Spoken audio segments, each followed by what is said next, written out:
માંગરોળ બંદરે માછીમારી માટે કૌશલ્ય વિકાસ તાલીમ કાર્યક્રમો યોજાયા હતા।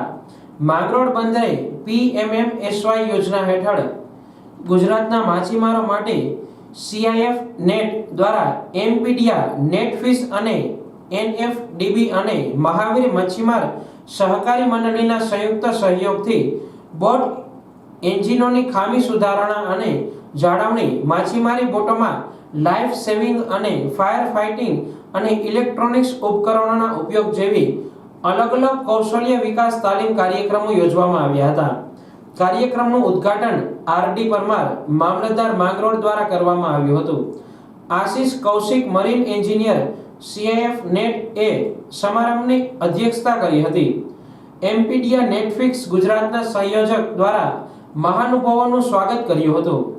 માંગરોળ ખારવા સમાજના પ્રમુખ પરસોત્તમભાઈ ખોરાવા તેમજ ફિશરીઝ અધિકારી વાઘેલા સાહેબે કાર્યક્રમમાં હાજરી આપી હતી। માંગરોળ બંદરના 100 માછીમારોએ આ તાલીમ કાર્યક્રમમાં હાજરી આપી તાલીમ લીધી હતી।